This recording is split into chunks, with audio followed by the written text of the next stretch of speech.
श्री गणेशाय नमः। श्री नारद महापुराण पूर्व भाग प्रथम पाद। मार्गशीर्ष मास से लेकर कार्तिक मास पर्यंत उद्यापन सहित शुक्ल पक्ष के द्वादशी व्रत का वर्णन। महर्षि बोले, महाभाग सूत जी, आपको साधुवाद। आपका हृदय अत्यंत दयालु है। आपने कृपा करके सब पापों का नाश करने वाला उत्तम गंगा महात्म्य हमें सुनाया। यह गंगा महात्म्य सुनकर देवर्षि नारद ने मुनि श्रेष्ठ सनक जी से कौन सा प्रश्न किया, यह बताइए। सूत जी ने कहा, आप सब ऋषि मुनि सुने। देवर्षि नारद ने फिर जिस प्रकार का प्रश्न किया था वह बतलाऊंगा। नारद जी बोले, मुने, आप भगवान विष्णु के उन व्रतों का वर्णन कीजिए जिनका अनुष्ठान करने से भगवान प्रसन्न होते हैं। जो भगवत संबंधी व्रत पूजन ध्यान में तत्पर हो भगवान का भजन करते हैं, उनको भगवान विष्णु मुक्ति तो अनायास ही दे देते हैं, पर वे जल्दी किसी को भक्ति योग नहीं देते। मुनिश्रेष्ठ, आप भगवान विष्णु के भक्त हैं। प्रवृत्ति मार्ग और निवृत्ति मार्ग संबंधी जो कर्म भगवान श्री हरि को प्रसन्न करने वाला है, उसका मुझसे वर्णन कीजिए। श्री सनक जी ने कहा, मुनिश्रेष्ठ, बहुत अच्छा। तुम भगवान पुरुषोत्तम के भक्त हो, इसलिए बार बार उन शांग धारण करने वाले श्री हरि का चरित्र पूछते हो। मैं तुम्हें उन लोकोपकारी व्रतों का उपदेश करता हूँ जिनसे भगवान श्री हरि प्रसन्न होते हैं और साधकों को अभय दान देते हैं। जिस पुरुष पर यज्ञ स्वरूप भगवान जनार्दन की प्रसन्नता हो जाती है, उसे इहलोक तथा परलोक में सुख मिलता है तथा उसके तप की वृद्धि होती है। महर्षिगण कहते हैं, जिस किसी उपाय द्वारा भी जो लोग भगवान विष्णु की आराधना में लगे रहते हैं, वे परम पद को प्राप्त होते हैं। मार्गशीर्ष मास में शुक्ल पक्ष की द्वादशी को उपवास करके मनुष्य श्रद्धा पूर्वक जलाशायी भगवान नारायण की पूजा करे। मुनिश्रेष्ठ, पहले दंत धावन करके स्नान करें, फिर श्वेत वस्त्र धारण करके मौन हो गंध पुष्प अक्षत धूप दीप नैवेद्य और उपचारों द्वारा भक्ति भाव से श्री हरि का पूजन करना चाहिए। केशवाय नमस्तुभ्यम, अर्थात केशव आपको नमस्कार है। इस मंत्र द्वारा श्री विष्णु की पूजा करनी चाहिए। उसी मंत्र से प्रज्वलित अग्नि में घृत मिश्रित तिल की 108 आहुति देकर भगवान शालक ग्राम के समीप रात में जागरण करें। उस रात्रि से ही शेर भर दूध से रोग शोक रहित भगवान श्री नारायण को स्नान करावे और गीत वाद्य नैवेद्य भक्ष्य भोज्य पदार्थों द्वारा महालक्ष्मी सहित उन भगवान नारायण का भक्ति पूर्वक 3 समय पूजन करें। फिर सवेरे उठकर यथा आवश्यक सोच स्नान आदि कर्म करके पूर्ववत मन और इंद्रियों को संयम में रखते हुए मौन भाव से पवित्रता पूर्वक भगवान की पूजा करें। उसके बाद निम्नांकित मंत्र से दक्षिणा सहित घृत मिश्रित खीर और नारियल का फल भक्ति पूर्वक ब्राह्मण को अर्पित करें। केशव केशिहा देव सर्व संपत् प्रदायक परमानंद प्रदानेन मम शादिष्टदायक। जिन्होंने केशिदित्य को मारा है और जो सब प्रकार की संपत्ति देने वाले हैं, वे भगवान केशव यह उत्तम अन्न दान करने से मेरे लिए अभिष्ट वस्तु को देने वाले हो। तदंतर अपनी शक्ति के अनुसार ब्राह्मण भोजन करावे। उसके बाद भगवान नारायण का चिंतन करते हुए मौन होकर स्वयं भी भाई बंधुओं सहित भोजन करे। इस प्रकार जो भक्ति भाव से भगवान केशव की उत्तम पूजा करता है, वह 8 पौंडरिक यज्ञ के समान फल पाता है। पौष मास के शुक्ल पक्ष की द्वादशी तिथि को उपवास करके नमो नारायणाय इस मंत्र से पवित्रता पूर्वक श्री हरि का पूजन करें। दूध से भगवान को नहलाकर खीर का नैवेद्य अर्पण करें। रात में तीनों समय श्री हरि की पूजा में संलग्न रहकर जागता रहें। गंध मनोरम पुष्प धूप दीप नैवेद्य नृत्य गीत वाद्य आदि द्वारा स्तोत्रों द्वारा श्री हरि की अर्चना करें। सवेरे की पूजा के पश्चात घृत और दक्षिणा सहित खिचड़ी ब्राह्मण को दें। उस समय निम्न मंत्र का जप करें। सर्वात्मा सर्वलोकेश सर्वव्यापी सनातन नारायण प्रसन्न शात कृष्यरान्न प्रदानत। जो सबकी आत्मा संपूर्ण लोकों के ईश्वर तथा सर्वत्र व्यापक है, वे सनातन भगवान श्री नारायण यह खिचड़ी दान करने से मुझ पर प्रसन्न हो। इस मंत्र से ब्राह्मण को उत्तम दान देकर यथाशक्ति ब्राह्मणों को भोजन करावे, फिर स्वयं बंधु बांधवों सहित भोजन करे। जो इस प्रकार भक्ति पूर्वक भगवान नारायण देव का पूजन करता है, वह 8 अग्निष्टोम यज्ञों का संपूर्ण फल प्राप्त कर लेता है। माघ शुक्ला द्वादशी को भी पूर्ववत उपवास करके नमस्ते माधवाय इस मंत्र से अग्नि में 8 बार घी की आहुति दे। उस दिन पूर्ववत शेर भर दूध से भगवान माधव को स्नान करावे, फिर चित्त को एकाग्र करके गंध पुष्प और अक्षत आदि से पहले की तरह तीनों समय भक्ति पूर्वक पूजन करते हुए रात में जागरण करे। तत्पश्चात प्रातः काल का कृत्य समाप्त करके पुनः श्री माधव की अर्चना करे। अंत में सब पापों से छुटकारा पाने के लिए वस्त्र और दक्षिणा सहित शेर भर तेल ब्राह्मण को इस मंत्र से दान करें। माधव सर्वभूतात्मा सर्वकर्म फलप्रद तिलदानेन महता सर्वान कामान प्रयच्छतु। संपूर्ण कर्मों का फल देने वाला तथा समस्त भूतों की आत्मा भगवान लक्ष्मीपति तिल के इस महादान से प्रसन्न होकर मेरी सब मनोकामनाएं पूरी करे। इस मंत्र से भक्ति पूर्वक ब्राह्मणों को तिल दान देकर भगवान माधव का स्मरण करते हुए यथाशक्ति ब्राह्मणों को भोजन कराएं। मुने, जो इस प्रकार भक्ति भाव से तिल दान युक्त व्रत करता है वह 100 वाजपेयी यज्ञ के संपूर्ण फल को प्राप्त कर लेता है। फाल्गुन के शुक्ल पक्ष की द्वादशी को उपवास करके व्रती पुरुष गोविंदाय नमस्तुभ्यम इस मंत्र से भगवान का पूजन करें और घृत मिश्रित तिल की 108 आहुति देकर पूर्वोक्त मान के अनुसार एक सेर दूध से पवित्रता पूर्वक भगवान गोविंद को स्नान करावे और पूर्ववत रात में जागरण और तीनों समय पूजा करें। फिर प्रातः काल का सोच स्नान आदि कर्म करके पुनः भगवान गोविंद की पूजा करनी चाहिए। तत्पश्चात वस्त्र और दक्षिणा सहित एक आडक अर्थात 4 सेर दान को ब्राह्मण को दान दे और निम्न मंत्र का जप करें। नमो गोविंद सर्वेश गोपिका जन वल्लभ अनेन धान्य दानेन प्रीतो भव जगद्गुरु। हे गोविंद, हे सर्वेश्वर, गोपांगनाओं के प्राणवल्लभ जगद्गुरु, इस धान्य के दान से आप मुझ पर प्रसन्न हो। इस प्रकार भली भांति का व्रत पालन करके मनुष्य संपूर्ण पापों से मुक्त हो जाता है और महान यज्ञ का पुण्य प्राप्त कर लेता है। चैत्र मास के शुक्ल पक्ष की द्वादशी तिथि को उपवास करके पहले बताए अनुसार नमोस्तु विष्णवे तुभ्यम इस मंत्र से भगवान की पूजा करें। पूर्ववत एक सेर दूध से भगवान विष्णु को स्नान करावे। विप्रवर यदि शक्ति हो तो उसी प्रकार सेर भर घी से भी आदर पूर्वक भगवान को नहलावे और रात में पहले की तरह जागरण करें और पूजन करें। तदंतर सवेरे उठकर प्रातः काल के आवश्यक कर्म पूरा करें और मधु घी और तिल मिश्रित हवन सामग्री की 108 आहुति दे। उसके बाद ब्राह्मणों को दक्षिणा सहित एक आडक अर्थात 4 सेर चावल दान करें। मंत्र इस प्रकार है। प्राण रूपी महाविष्णु प्राणाद सर्ववल्लभ तंडुलाडक दानेन प्रियताम में जनार्दन। भगवान महाविष्णु प्राण स्वरूप है, वे ही सबके प्रियतम और प्राणदाता है।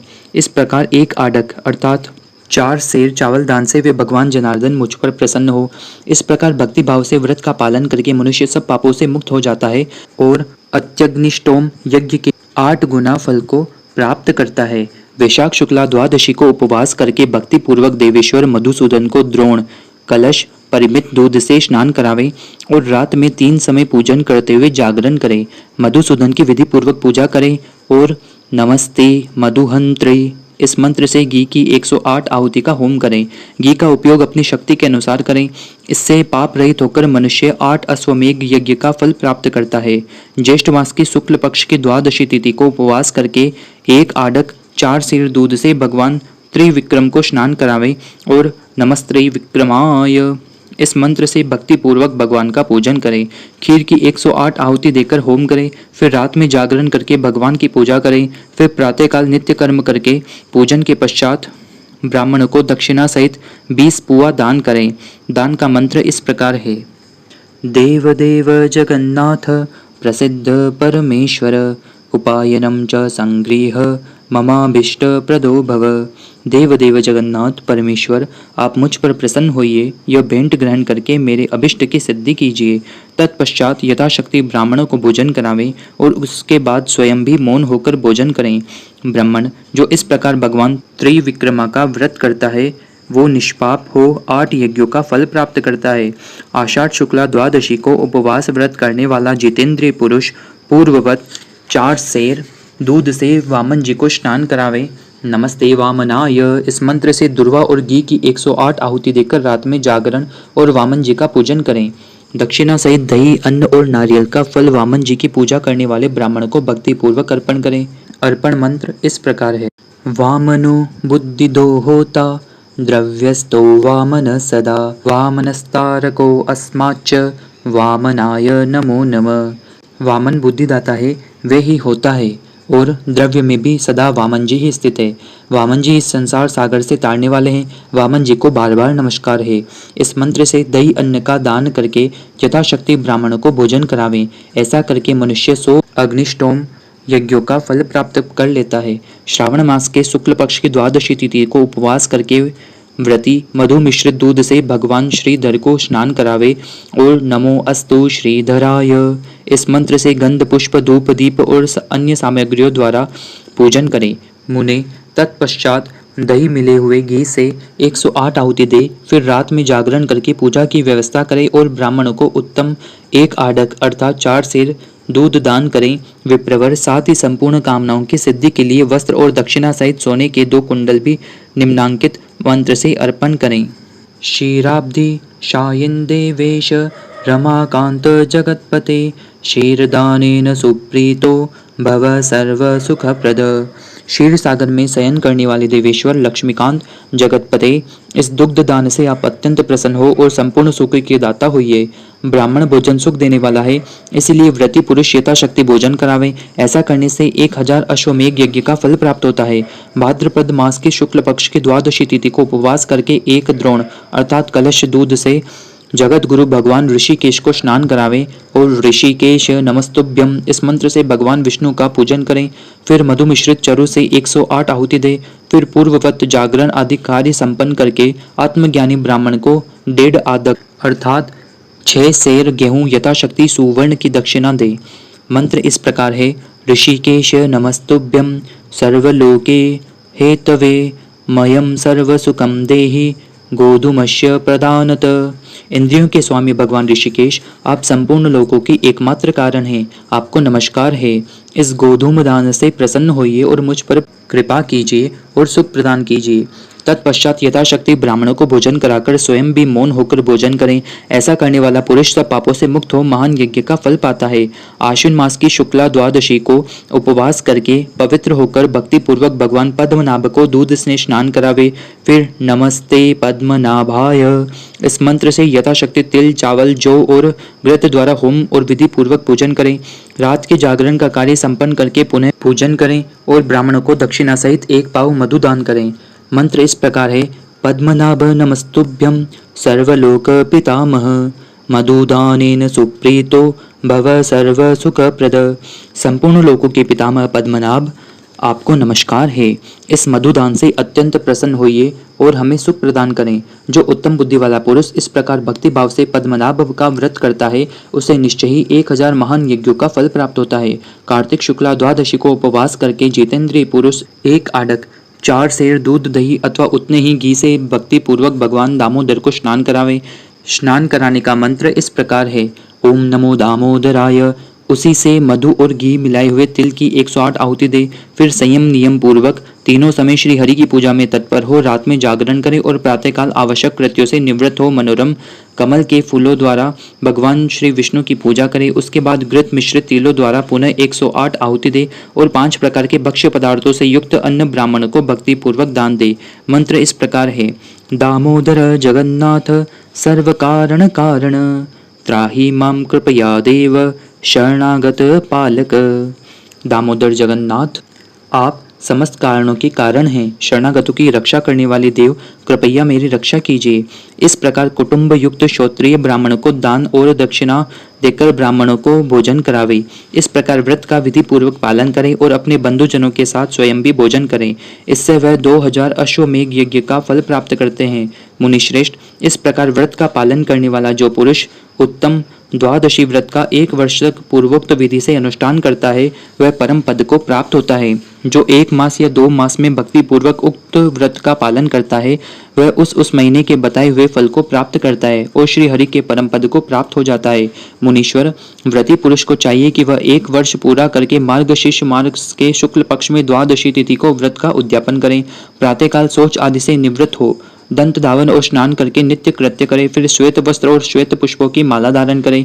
श्वेत चंदन का अनुलोपन करें। घर के आंगन में एक दिव्य चौकोर और परम सुंदर मंडप बनावे। उसमें घंटा और चंवर यथास्थान लगा दें। छोटी छोटी घंटियों की ध्वनि से उस मंडप को सुशोभित करे।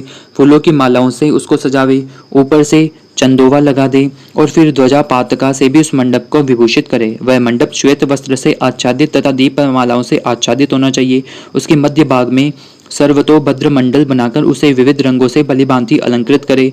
सर्वतोभद्र के ऊपर जल से भरे हुए 12 घड़े रखे। भलीभांति शुद्ध किए हुए एक ही श्वेत वस्त्र से उन सभी कलशों को ढक दे। वे सब कलश पंचरत्न से युक्त होने चाहिए। ब्राह्मण व्रती पुरुष अपनी शक्ति के अनुसार सोने चांदी अथवा तांबे की भगवान श्री लक्ष्मी नारायण की प्रतिमा बनावे और उसे मन और इंद्रियों को संयम में रखते हुए कलश के ऊपर स्थापित करे। द्विजश्रेष्ठ जो प्रतिमा न बना सके वह अपनी शक्ति के अनुसार सुवर्ण और उसका मूल्य वहां चढ़ा दे। बुद्धिमान पुरुष सभी व्रतों में उद्धार रहे, धन की कंजूसी न करे। यदि वह कृपणता करता है तो उसकी आयु और धन संपत्ति का क्षय होता है। पहले शेष नाग की शैया पर शयन करने वाले रोग शोक से रहित श्री लक्ष्मी नारायण भगवान का पूजन करें और उन्हें भक्ति पूर्वक पंचामृत से स्नान करवाएं। फिर केशव आदि नामों से उनके लिए भिन्न भिन्न उपचार करें। रात में पुराण कथा श्रवण आदि के द्वारा जागरण करें। निद्रा को जीते हुए और उपवास पूर्वक जितेंद्रिय भाव रहकर अपने वैभव के अनुसार रात के प्रथम, द्वितीय और तृतीय प्रहर के अंत में 3 बार भगवान की पूजा करें। तदंतर प्रातःकाल उठकर सवेरे के शौच स्नान आदि द्वारा आवश्यक कृत्य करके ब्राह्मणों द्वारा व्याहति मंत्र से तिलक की 1000 आहुतियाँ दिलावें। उसके बाद क्रमशः गंध पुष्प और उपचारों से पुनः भगवान की पूजा करें। भगवान के समक्ष पुराण की कथा भी सुने। फिर 12 ब्राह्मणों में से प्रत्येक को 10-10 पुआ घृत दधि सहित अन्न और खीर दान करें। उसके साथ दक्षिणा भी दें। दान का मंत्र इस प्रकार है। देव देव जगन्नाथ भक्तानुग्रह विग्रह गृहाणोपायनम कृष्ण सर्वाभिष्टो प्रदो भव। भक्तों पर कृपा करके अवतार शरीर धारण करने वाले देव देव जगदीश्वर श्री कृष्ण, आप यह भेंट ग्रहण कीजिए और मुझे संपूर्ण अभिष्ट वस्तुएं दीजिए। इस मंत्र से भगवान को भेंट अर्पण करके दोनों घुटने पृथ्वी पर टेक कर व्रती पुरुष विनय से नतमस्तक हो जाए और विनय पूर्वक हाथ जोड़कर प्रार्थना करे। नमो नमस्ते सुरराज राज, नमो अस्तु ते देव जगन्निवास, कुरुष्व संपूर्ण फलम ममाद्य, नमोस्तु तुभ्यं पुरुषोत्तमाय।